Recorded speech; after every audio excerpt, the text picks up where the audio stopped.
ಈಗ ಏನಾಗಿದೆ ಅಂದರೆ 5 ಎಕರೆ ಜಾಗವನ್ನು ಕ್ರೀಡಾಂಗಣಕ್ಕೆ ಹಸ್ತಾಂತರಿಸುವ ಬಗ್ಗೆ ನಮಗೆ ಭಾಳ ಆತಂಕ ಉಂಟಾಗಿದೆ.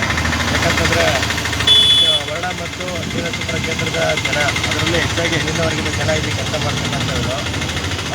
ತಾವು ಯೋಚನೆ ಮಾಡಬೇಕು, 15,000 ರೂಪಾಯಿ ಕೆಲಸ ಮಾಡ್ತಾಯಿದ್ದಾರೆ ಅಂತಂದರೆ ಯಾರೂ ಕೂಡ ಒಳ್ಳೆ ಹಣವಂತ ಯಾರು ಬೇರೆ ಥರದ ಯಾರೂ ಬಂದಿಲ್ಲ. ಪಾಪ ಹೆಣ್ಣುಮಕ್ಕಳು ಮತ್ತು ಇಲ್ಲಿ ಕೆಲಸ ಮಾಡೋಲ್ಲ, SSLC PUCಯನ್ನು ಓದಿರ್ತಕ್ಕಂಥವ್ರು, ಅವರು ಅವ್ರ ಬದುಕಿಗೆ ಆಧಾರವಾಗಿರ್ತಕ್ಕಂಥ ಒಂದು ಕಾರ್ಖಾನೆ ಎಲ್ಲ ಕೂಡ ಒಂದು 10 ವರ್ಷ 15 ವರ್ಷ 20 ವರ್ಷ ಇಲ್ಲೇನಾಗಿದೆ ಅಂತಂದರೆ ಕ್ರೀಡಾಂಗಣಕ್ಕೆ ಇವರು ಏನು ಜಾಗ ಕೊಡ್ತಿದ್ದಾರೆ, ಆ ಜಾಗದಲ್ಲಿ ನಮ್ಮ ಒಂದು ಪೈಪ್ಲೈನು, ನೀರಿನ ಪೈಪ್ಲೈನು ಅಂದರೆ ಹೊಳೆಯಿಂದ ಕಾವೇರಿ ನದಿಯಿಂದ ನಾವು ಏನು ನೀರಿನ ತರೋದಕ್ಕೆ ವ್ಯವಸ್ಥೆ ಮಾಡಿದ್ದೀವಿ, ಅದು ಕಂಚಿನ ಪೈಪಿಂದ ನಾವು ನೀರಿನ ವ್ಯವಸ್ಥೆನ ಮಾಡ್ಕೊಂಡಿರೋದು. ಅದು ಮಹಾರಾಜರ ಕಾಲದಲ್ಲಿ ಅದನ್ನು ಮಾಡಿರೋಂಥದ್ದು. ಅದೇ ಇದರಿಂದನೇ ನೀರನ್ನು ಯಾಕೆ ತಗೊಬಂದಿದ್ದೀವಿ ಅಂತಂದರೆ, ಬೋರ್ ನೀರನ್ನ ನಾವು ಯೂಸ್ ಮಾಡಿದ್ರೆ ಹೊರಗಡೆ ಇರ್ತಕ್ಕಂಥ ಮಿಷಿನ್ ಎಲ್ಲ ಇದಾಗುತ್ತೆ, ಹಾಳಾಗುತ್ತೆ, ಮತ್ತು ಅದು ಕ್ವಾಲಿಟಿ ಬರಲ್ಲ. ಅದರಿಂದ ನಾವು ಅಲ್ಲಿಂದ ನದಿ ನೀರನ್ನ ಉಪಯೋಗ ಮಾಡ್ತಿರೋದು. ಆ ಲೈನ್ ಹೋಗಿದೆ ಅಲ್ಲಿ. ಈಗ ಅಲ್ಲಿ ಕ್ರೀಡಾಂಗಣ ಆದರೆ ಆ ಪೈಪ್ ಲೈನ್ ಹೊಡೆದೋದ್ರೆ ಅದನ್ನು ರೆಡಿ ಮಾಡೋದಕ್ಕೆ ಸುಮಾರು ತಿಂಗಳುಗಳ ಕಾಲ ಟೈಮ್ ತಗೊಳುತ್ತೆ. ಆಗ ಫ್ಯಾಕ್ಟ್ರಿ ಇದಾಗುತ್ತೆ. ಇನ್ ಕೇಸ್ ಅದನ್ನು ಸರಿ ಮಾಡಿದ್ರೂ ಈಗ ಏನಾದ್ರು ಹೆಚ್ಚು ಕಡಿಮೆ ಆದರೆ ಕ್ರೀಡಾಂಗಣ ಅಗೆದುಬಿಟ್ಟು ನಾವು ಇದನ್ನು ಮಾಡೋಕ್ಕಾಗಲ್ಲ, ಪರಿಶೀಲನೆ ಮಾಡೋಕ್ಕಾಗಲ್ಲ. ಅದಲ್ಲದೆ ಈಗ ಅವ್ರು ಗುರುತಿಸಿದಂಥ ಜಾಗದಲ್ಲಿ ನಾವು ಕೋಲನ್ನು ಉಪಯೋಗಿಸ್ತಾ ಇದ್ದೀವಿ. ಅದು ನಮಗೆ ತೆಲಂಗಾಣದಿಂದ ನಾವು ಇದು ಮಾಡ್ತಾ ಇರೋದು, ನಾವು ಖರೀದಿ ಮಾಡಿ ಇಲ್ಲಿಗೆ ನಾವು ಬರ್ತಾ ಇದ್ದೀವಿ. ಕೋಲ್ ಅಂದರೆ ಕಲ್ಲಿದ್ಲು ಸರ್, ಬಿಡಿಸೇಳಿ ಕಲ್ಲಿದ್ಲನ್ನ ನಾವು ಇದು ಮಾಡ್ತಾ ಇದ್ದೀವಿ. ಅದೇನಾಗಿದೆ ಅಂತಂದರೆ ಒಂದು ತಿಂಗಳಿಗೆ ನಾವು 70 ರಿಂದ 80 ಟನ್ ಕೋಲನ್ನ ಯೂಸ್ ಮಾಡ್ತೀವಿ.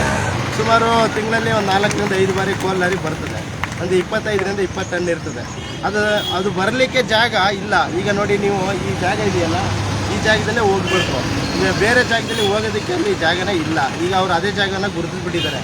ಚಿನ್ನ ಅದನ್ನ ಕೋಲ್ ಹಾಕೊಳ್ಳೋಕ್ಕೆ ನಮಗೆ ಜಾಗ ಬೇಕು, ಕಲ್ಲಿದ್ದು ಹಾಕೊಳ್ಳೋ ಜಾಗ ಬೇಕು, ಸ್ಟೋರೇಜ್ ಹಾಕೊಳ್ಳೋಕ್ಕೆ ಜಾಗ ಬೇಕು. ಮತ್ತೆ ಅದು ಕಲ್ಲಿದ್ಲು ಅದನ್ನ ಬಳಕೆ ಮಾಡಿದ್ಮೇಲೆ ಅದು ಬರ್ತಕ್ಕಂಥ ಸಿಂಡರ್ ಏನಿದೆ ಅದನ್ನ ವೇಸ್ಟೇಜ್ ಅದನ್ನ ಹಾಕೊಳ್ಳೋಕೆ ಜಾಗ ಬೇಕು. ಯಾಕಂದ್ರೆ ಬೇರೆ ಕಡೆ ಹಾಕ್ಬೋದು. ಅದನ್ನ ಏನಕ್ಕೆ ಅಂತಂದ್ರೆ ಅಲ್ಲಿ ಜಾಗ ದೊಡ್ಡದಾಗಬೇಕು. ಏನಕ್ಕೆ ಅದು ಕೆಂಡ ಇರ್ತದೆ, ಅದು ಆರಬೇಕು ಅಂದ್ರೆ ಹೆಚ್ಚು ಕಡಿಮೆ 6 ಅವರ್ಸ್ ಬೇಕು ಅದು. ಅದರಿಂದ ನಾವು ಹಾಕಿ ಅದನ್ನ ಹರಡಬೇಕು, ಬೇಗ ಆರಬೇಕು ಅಂತಂದರೆ ಅದು ಹರಡಬೇಕು, ಅದಕ್ಕೆ ಜಾಗ ಬೇಕು. ಅದಲ್ಲದೆ ಏನಾಗಿದೆ ಅಂದರೆ KSPCB ಇಂದ, ಕರ್ನಾಟಕ ಸ್ಟೇಟ್ ಪೊಲ್ಯೂಷನ್ ಕಂಟ್ರೋಲ್ ಬೋರ್ಡಿಂದ ಈಗ ನಮಗೆ ನೋಟಿಸ್ ಕೊಟ್ಟಿದ್ದಾರೆ. ಏನಂತ, ನೀವು ETP ಪ್ಲಾಂಟನ್ನು ಅಳವಡಿಸ್ಕೋಬೇಕು, ಇಲ್ಲಾಂದರೆ ನಮ್ಮ ಲೈಸೆನ್ಸನ್ನು ನಾವು ಕ್ಯಾನ್ಸಲ್ ಮಾಡ್ತೀವಿ ಅಂತ ಹೇಳಿದ್ದಾರೆ. ವಾಟ್ ಮೀಟಿಂಗ್ ETP ಪ್ಲಾನ್ ಏನು ಹಂಗಂದ್ರೆ ಏನು? ETP ಪ್ಲಾನ್ ವಾಟರ್ ರೀಸೈಕಲ್ ಮಾಡಿ ಮರುಬಳಕೆ ಯೂಸ್ ಮಾಡೋಕ್ಕಂತಂದ್ರು. ಈಗ ಅದಕ್ಕೆ ಏನು ಮಾಡಿ ಈಗ ಆದೇಶ ಅವರು ನಮಗೆ ನೋಟಿಸ್ ಕೊಟ್ಟಿದ್ದಾರೆ. ಈಗ ಅದಕ್ಕೆ ನಮಗೆ ಜಾಗ ಬೇಕು.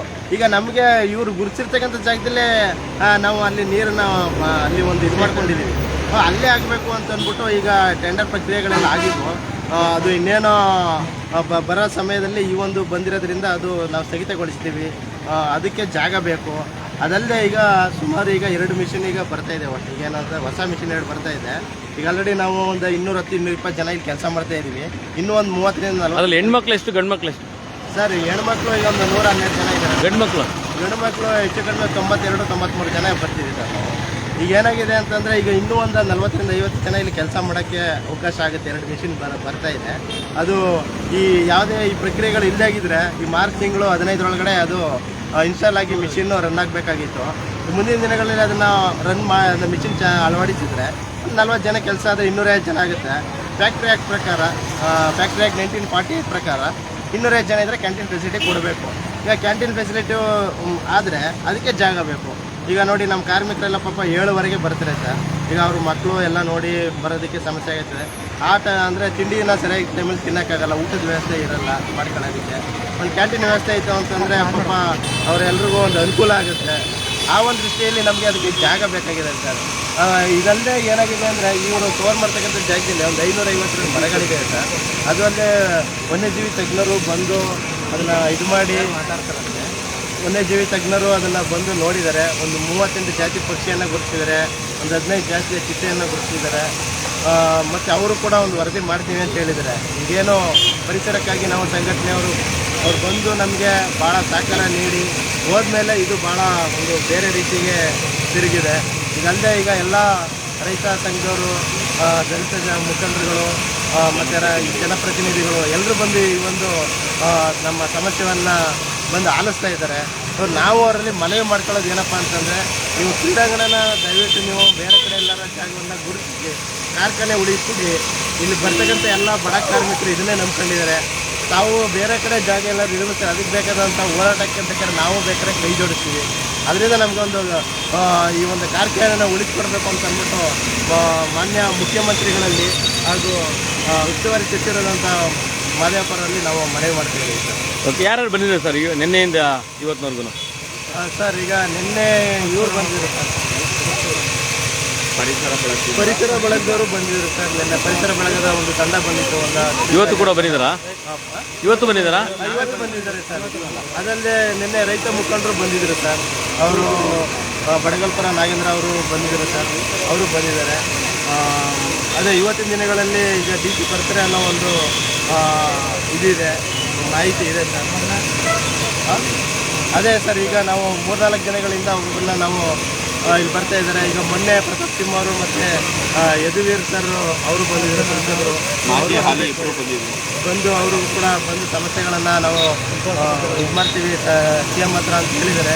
ನಿನ್ನೆ ಯೂಟ್ಯೂಬ್ ಪೇಪರಲ್ಲಿ ನೋಡಿದೆ, ಅವ್ರು ಮನವಿ ಕಳಿಸಿದ್ದಾರೆ ಕೈ ಬಿಡಿ ಅಂತ ಅಂದ್ಬಿಟ್ರು ಅಂತ. ಅದಕ್ಕೆ ನಾವು ಇನ್ನೂ ಯಾರು ಜನಪ್ರತಿನಿಧಿಗಳು ಯಾರು ಏನಿದ್ದಾರೆ ನಾಗರಿಕರು ಎಲ್ಲರೂ ಕೂಡ, ಎಲ್ಲ ಸ್ಥಳೀಯ ಮುಖಂಡರುಗಳು ಎಲ್ಲರೂ ಕೂಡ ಇದ್ರ ಬಗ್ಗೆ ತಾವು ಧ್ವನಿ ಎತ್ತಿ ಕಾರ್ಖಾನೆ ಉಳಿಸ್ಕೊಡ್ಬೇಕಂತ ನಾನು ಬೇಡ್ಕೊತಾ ಇದ್ದೀನಿ. ಓಕೆ ಸರ್, ಎಷ್ಟು ದಿನ ಆಯ್ತು ನೀವು ಪ್ರತಿಭಟನೆ ಕೂತ್ಕೊಂಡು? ಸರ್, ಈಗ ಶನಿವಾರದಿಂದ ನಾವು ಇದನ್ನು ಸ್ಟ್ರೈಕನ್ನು ಮಾಡ್ತಿದ್ದೀವಿ ಸರ್.